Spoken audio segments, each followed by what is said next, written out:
Nureni Irmadinata dari SD Negeri Situ Terate, calon guru penggerak Angkatan 10 Kabupaten Serang. Pada video kali ini adalah jurnal refleksi pembelajaran berdiferensiasi pada modul 2.1. Kegiatan modul 2.1 ini dimulai dari tanggal 6 Juni sampai tanggal 22 Juni tahun 2024. Kegiatan dimulai dengan pretest modul 2.1 di LMS. Setelah itu dilanjutkan dengan materi baru yaitu pembelajaran berdiferensiasi. Alur pembelajaran tetap sama yaitu merdeka, mulai dari diri, eksplorasi konsep, ruang kolaborasi, demonstrasi kontekstual, elaborasi pemahaman, serta dilakukannya aksi nyata di akhir pembelajaran. Model refleksi kali ini yaitu 4C, connection, challenge, konsep, dan change. Connection artinya koneksi, apa ketertarikan materi yang didapat dengan peran Anda sebagai calon guru penggerak. Pada modul 2.1 ini saya mempelajari pembelajaran berdiferensiasi, yaitu pembelajaran yang berusaha memenuhi kebutuhan murid yang beragam. Memenuhi kebutuhan murid merupakan inti dari pembelajaran diferensiasi yang sangat berkaitan erat dengan materi pada modul-modul sebelumnya.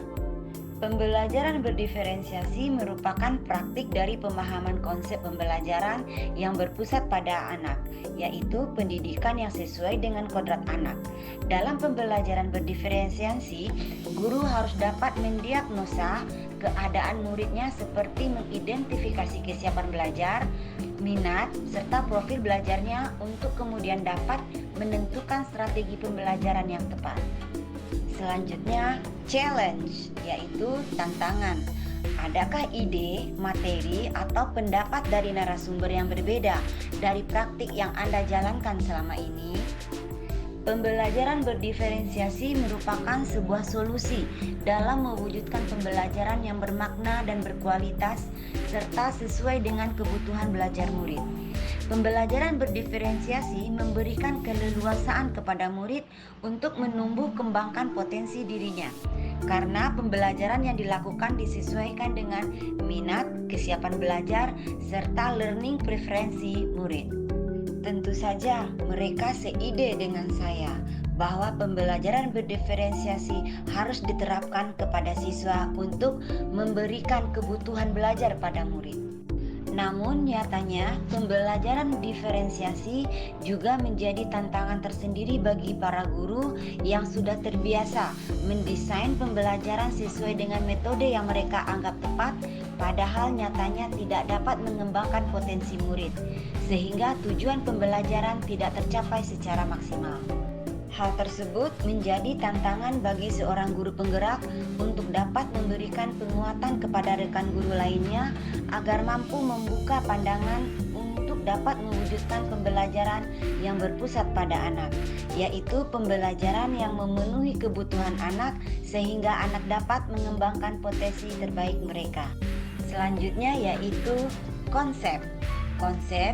Ceritakan konsep-konsep utama yang Anda pelajari dan menurut Anda penting untuk terus dibawa selama menjadi calon guru penggerak atau bahkan setelah menjadi guru penggerak. Pembelajaran berdiferensiasi merupakan serangkaian keputusan masuk akal, common sense, yang dibuat guru dengan berorientasi kepada kebutuhan murid. Kebutuhan belajar murid terdiri dari kesiapan belajar, minat, serta profil belajar murid, learning preferensi. Guru merespon kebutuhan belajar murid tersebut dengan menerapkan strategi diferensiasi konten, proses, serta produk. Guru menciptakan lingkungan belajar yang mengundang murid untuk belajar dengan manajemen kelas yang efektif. Pembelajaran berdiferensiasi memerlukan penilaian yang berkelanjutan. Selanjutnya, change, perubahan. Apa perubahan dalam diri Anda yang ingin Anda lakukan setelah mendapatkan materi pada hari ini? Setelah mempelajari modul 2.1 ini serta modul-modul sebelumnya, semakin memantapkan saya untuk dapat mewujudkan pembelajaran yang berpihak pada murid. dengan memberikan pelayanan pembelajaran sesuai dengan kebutuhan murid yang beragam, sehingga pembelajaran menjadi lebih bermakna dan berkualitas. Beberapa hal yang harus saya lakukan sebagai bentuk perubahan dalam mewujudkan pembelajaran diferensiasi antara lain melakukan asesmen diagnostik sebagai langkah awal dalam mengidentifikasi dan memetakan kebutuhan belajar murid.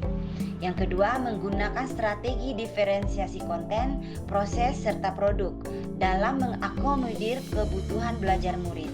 Yang ketiga, melakukan manajemen kelas yang efektif serta menciptakan lingkungan belajar yang nyaman dan melaksanakan pembelajaran yang berkelanjutan. Demikianlah refleksi saya pada modul 2.1 ini. Salam dan bahagia Bapak dan Ibu guru. Wassalamualaikum warahmatullahi wabarakatuh.